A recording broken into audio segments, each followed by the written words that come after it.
장의 말씀입니다. 빌립보서 3장 우리 1절부터 3절까지 말씀입니다. 빌립보서 3장 1절부터 3절까지 말씀입니다. 우리 교독하시고 3절은 다 함께 읽겠습니다. 제가 먼저 3장 1절 말씀 봉독하겠습니다. 끝으로 나의 형제들아 주 안에서 기뻐하라. 너희에게 같은 말을 쓰는 것이 내게는 수고로움이 없고 너희에게는 안전하니라.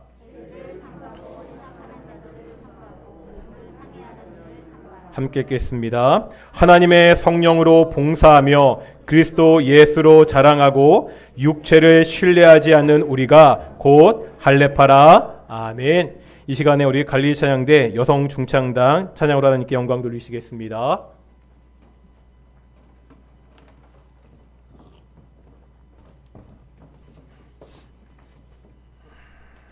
분들과 인사하겠습니다. 하나님이 우리와 함께 하십니다. 매주 말씀드리듯이 오늘도 하나님이 함께 하시는 예배, 우리 성부, 성자, 성령 하나님께 온전히 영광 돌리는 그러한 귀한 예배를 드리기를 축원합니다. 우리 딸이 지금 중학교 2학년입니다. 다행히 아직 소위 말하는 중2병은 오지 않은 것 같습니다.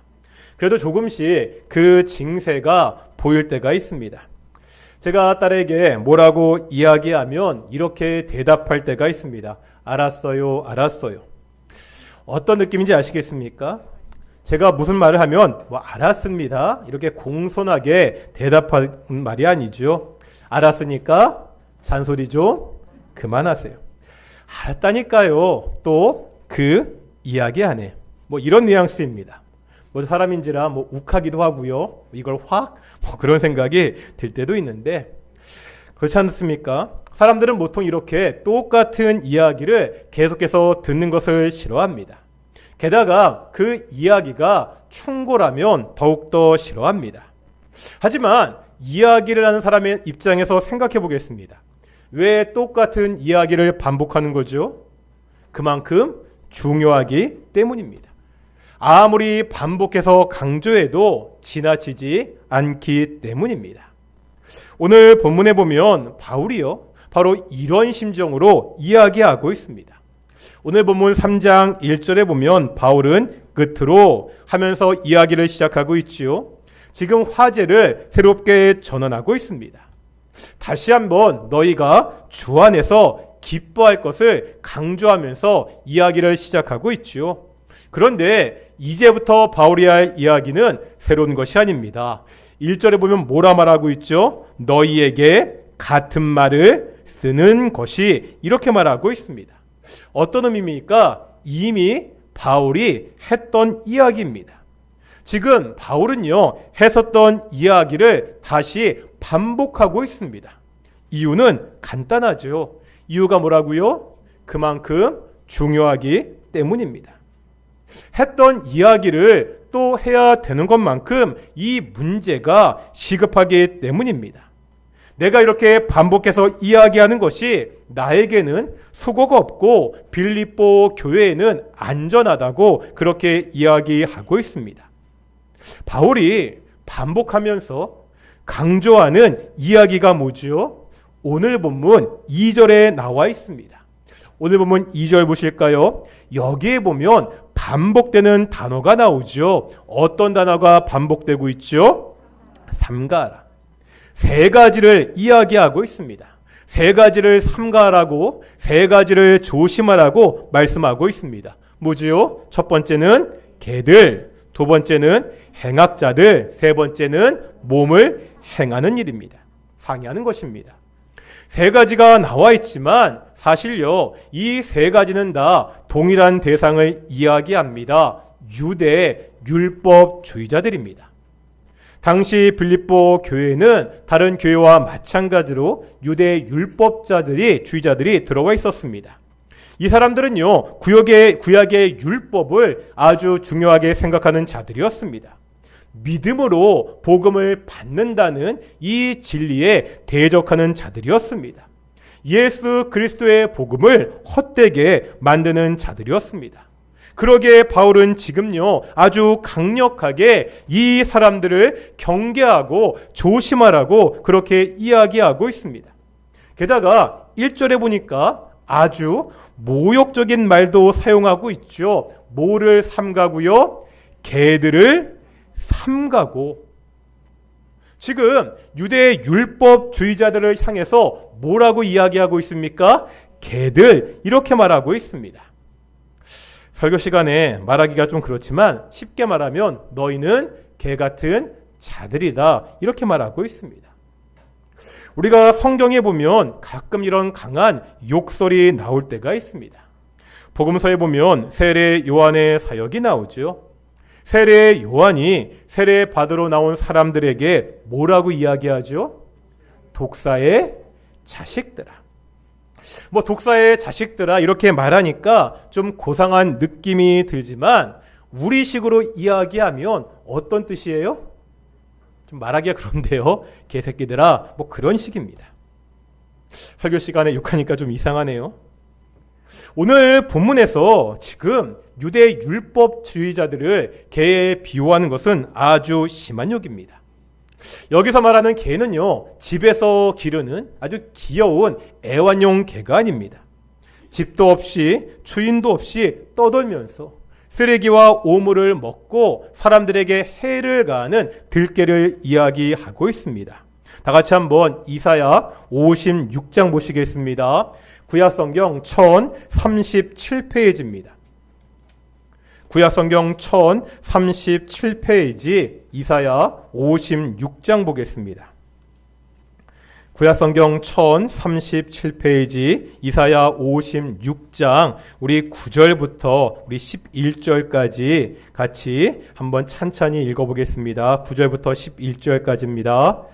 들의 모든 짐승들아, 숲 가운데의 모든 짐승들아, 와서 먹으라. 이스라엘의 파수꾼들은 맹인이요 다 무지하며 벙어리 개들이라. 짖지 못하며 다 꿈꾸는 자들이요 누워있는 자들이요 잠자기를 좋아하는 자들이니 이 개들은 탐욕이 심하여 족한 줄을 알지 못하는 자들이요 그들은 몰지각한 목자들이라. 다 제 길로 돌아가며 사람마다 자기 이익만 추구하며. 이건 지금 이스라엘의 파수꾼, 백성들을 잘못 인도하는 지도자들을 비판하는 내용입니다. 10절에 보니까 이 사람들을 뭐라 말하고 있죠? 벙어리 개들이라고 이렇게 지적하고 있습니다. 그러면서 11절에 보니까 이 개들은 이렇게 이야기하면서 그 죄악을 하나하나 지적하고 있습니다. 이처럼 구약 성경에 보면 개는 아주 부정적인 이미지로 사용됩니다. 유대인들은요, 이방인들을 멸시할 때 개에 빗대었습니다. 이방인들을 상종할 수 없는 개 같은 자들이라고 그렇게 묘사했습니다. 그런데 지금요, 바울은요, 유대 율법주의자들을 향해서 너희가 바로 개다 이렇게 말하고 있습니다.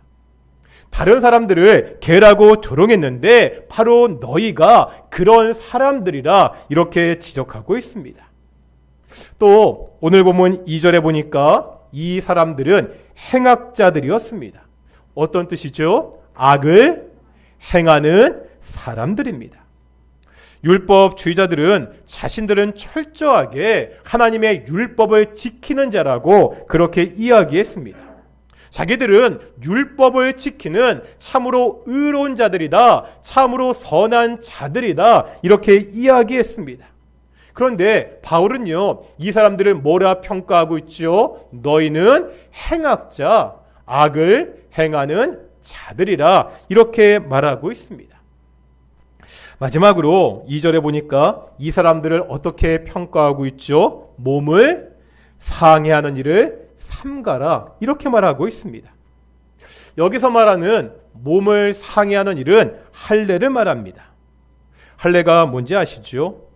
구약 성경에서 할례는 단순히요, 몸에다가 어떤 표시를 하는 것 이상의 의미가 있었습니다. 다 같이 한번 창세기 17장 보겠습니다. 창세기 17장 10절과 11절입니다. 하나님이 아브라함에게 할례에 대해서 이야기하고 있습니다. 창세기 17장 우리 10절과 11절입니다.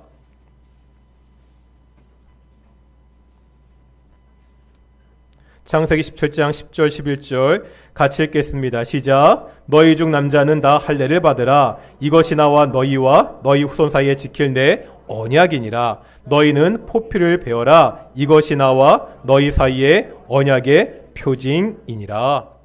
어떤 의미죠? 할례는 하나님과 이스라엘 백성들이 특별한 관계, 언약 관계가 되었다는 언약의 징표였습니다. 출애굽기 12장에 보면 타국인들도요, 이 할례를 받으면 유월절에 참여할 수가 있었습니다.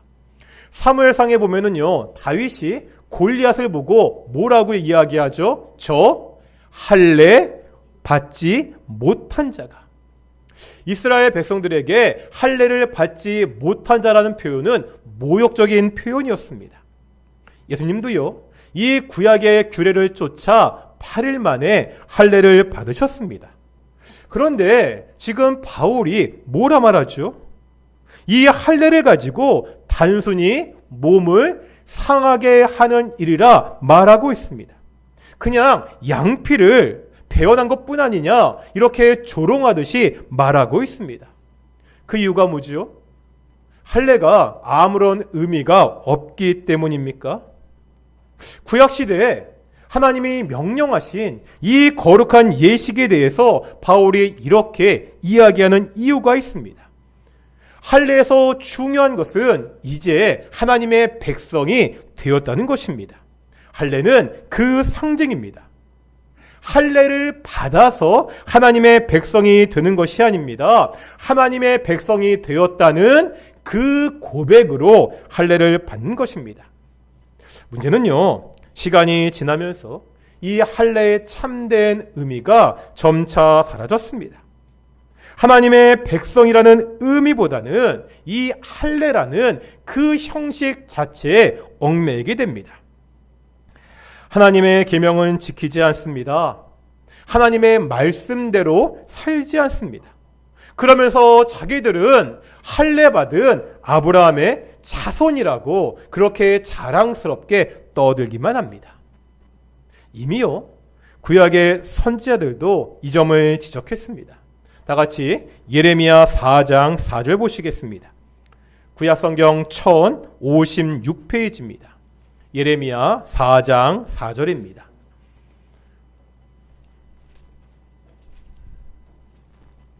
예레미야 4장 4절 구약 성경 1056페이지입니다. 천천히 찾으세요. 우리가 성경을 찾는 것도 좋은 훈련이기 때문에 제가 하고 있으니까요. 예레미야 4장 4절 1056페이지입니다.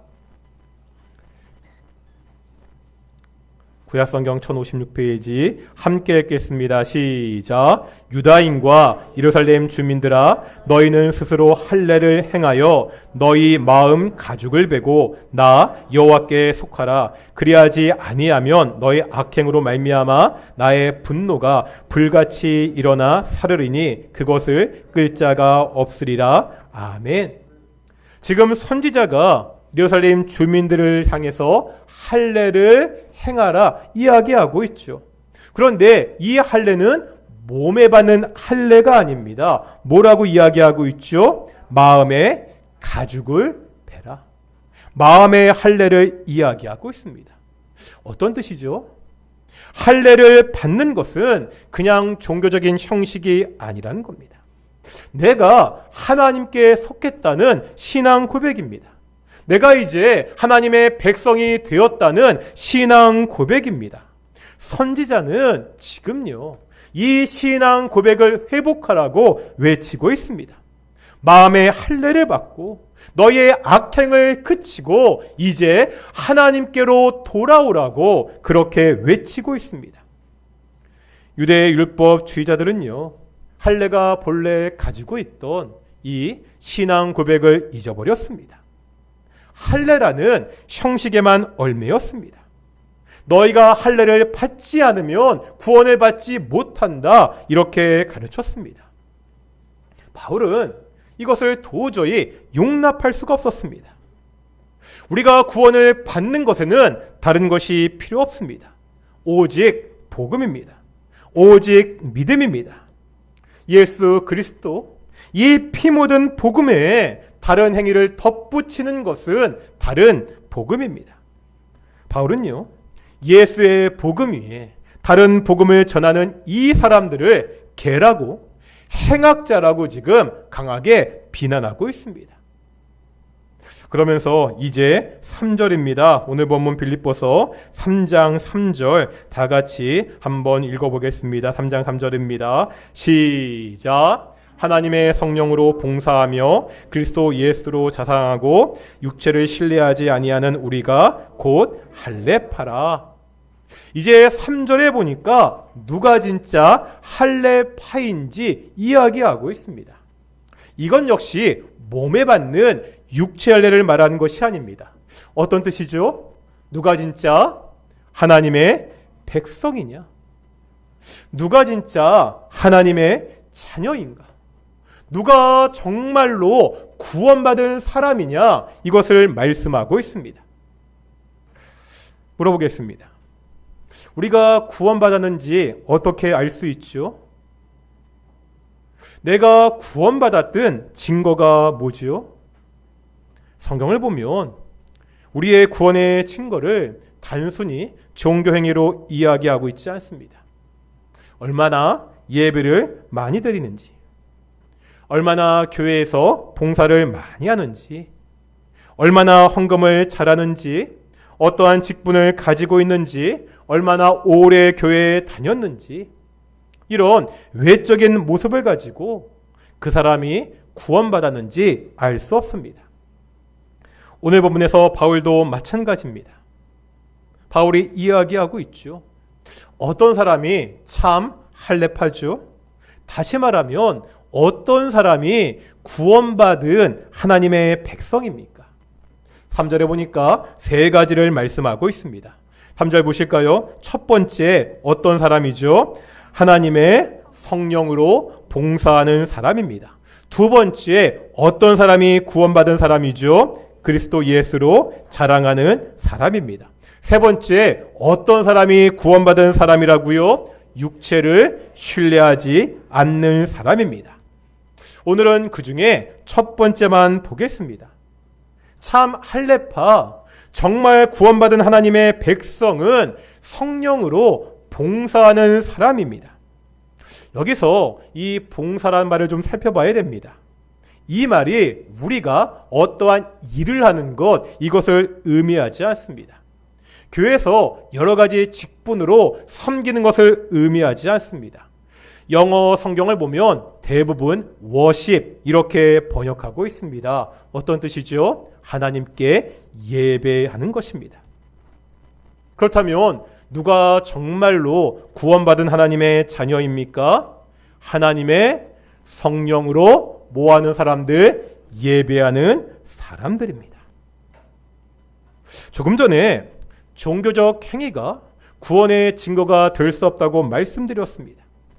매주 형식적으로 교회 나와서 예배를 드린다고 해서 그 사람이 구원받은 사람이 아닙니다. 어떤 사람이죠? 이렇게 예배를 드리는데 하나님의 성령으로 예배를 드리는 사람. 예배를 드릴 때 성령을 통해서 하나님을 진심으로 만나는 그 사람이 구원받은 사람입니다. 이제 정말 중요한 질문을 해보겠습니다. 나는 구원받은 하나님의 자녀입니까? 나는 구원받은 하나님의 백성입니까?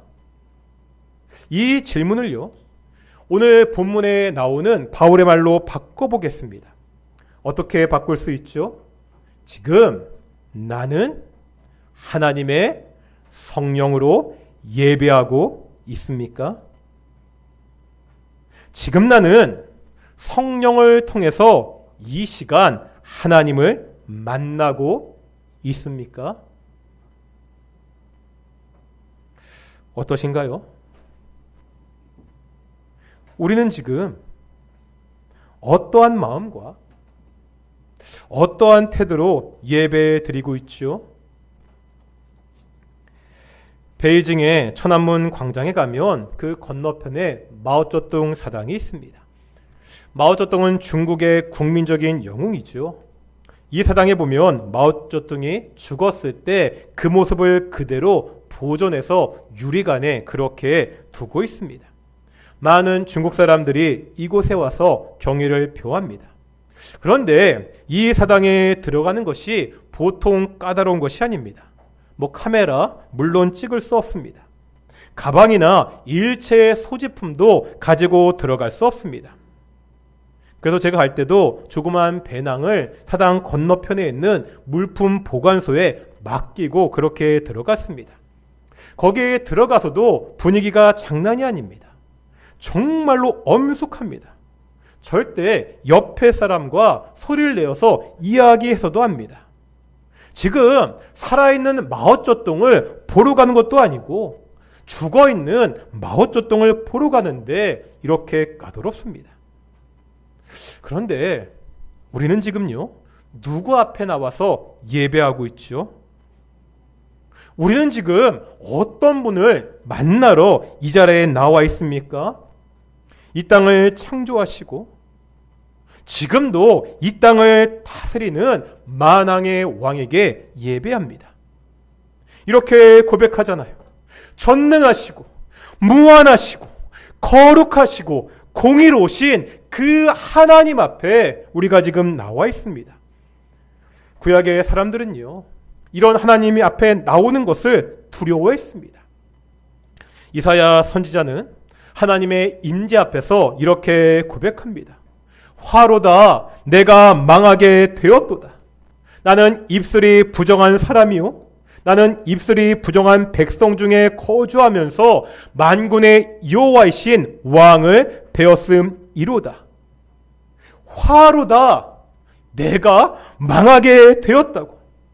나는 부정한 사람인데, 나는 죄가 있는 사람인데 내가 만군의 하나님을 배웠기 때문에 이제 죽는구나, 이렇게 고백하고 있습니다. 그런데 지금 우리는 하나님 앞에 나와 예배를 드린다고 이야기하고 있죠. 어떻게 우리에게 이런 일이 가능하죠? 예수님께서 십자가에서 죽으셨습니다. 예수께서 십자가에서 흘리신 그 피로 감히 우리가 하나님 앞에 서서 하나님을 만날 수 있습니다. 예수님의 십자가를 통해서 이 거룩하신 존귀하신 영광의 하나님을 만나는 시간이 이 예배 시간입니다. 그러면 도대체 우리는 어떻게 예배를 드려야 됩니까? 만왕의 왕이신 그 하나님께 합당한 예배를 지금 나는 드리고 있습니까? 하나님의 독생자 예수님의 핏값에 합당한 예배를 나는 지금 이 자리에서 드리고 있나요? 다 같이 한번 신약성경 갈라디아서 6장 7절 보겠습니다. 신약성경 309페이지입니다. 갈라디아서 6장 7절입니다. 갈라디아서 6장 7절, 신약성경 309페이지입니다. 갈라디아서 6장 7절입니다. 신약성경 309페이지.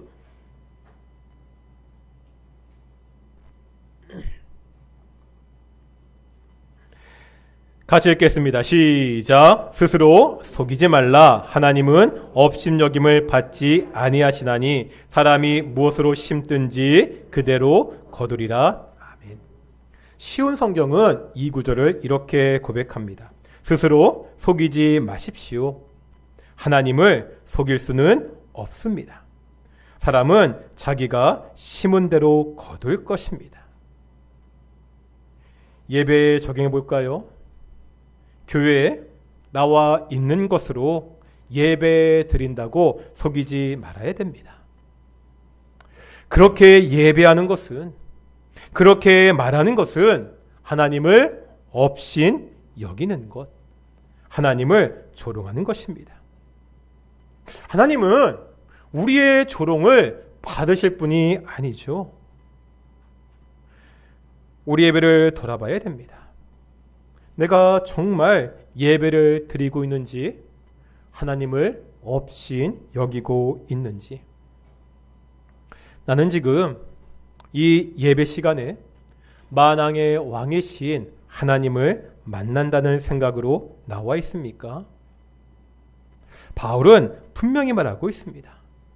하나님의 성령으로 예배 드리는 사람이 참 할례파. 예배 때 하나님을 만나고 하나님의 은혜를 누리는 사람이 정말로 구원받은 사람입니다. 이 말을 거꾸로 하면 어떻게 되죠? 예배 때요, 아무런 감격도 없고요, 예배 때 하나님을 만나려는 아무런 의지가 없는 사람은 어떤 사람일 수 있다는 거예요? 구원받지 못한 사람일 수 있다는 거죠. 예배는 하나님의 자녀가 아버지 대신 하나님을 만나는 시간이기 때문입니다. 대학 때 선교단체에서 있었습니다. 학생들이니까 주중에 예배가 있었습니다. 하루는 예배가 끝나고 최고학번 선배가 우리 다른 선배들을 다 모았습니다. 그러면서 선배들을 모아놓고 이렇게 이야기했습니다. 최근에 우리 공동체 예배가 이상하다는 거예요. 이렇게 말합니다. 왜 예배 중에 은혜가 없지? 왜 예배를 드리면서 공동체가 하나님을 만났다는 감격이 없지? 우리 공동체에 무슨 문제가 있는 건 아닐까? 우리 선배들이 이 문제를 얘기해 봐야 되지 않을까? 무슨 말이죠?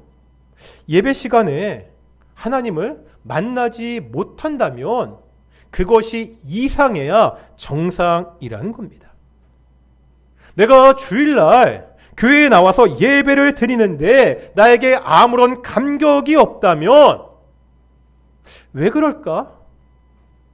나한테, 우리 공동체에 어떤 문제가 있는 것은 아닐까? 이렇게 고민해야 된다는 겁니다.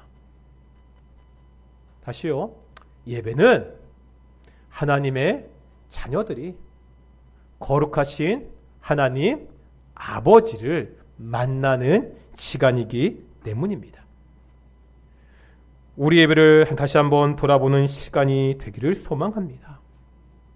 수십 년 교회를 다니면서 혹시나 형식적으로 예배를 드렸다면 다시 한번 오늘의 말씀을 통해 정말 하나님을 만나는 참된 예배를 드리는 우리 동인의 성도들이 되시기를 축원합니다.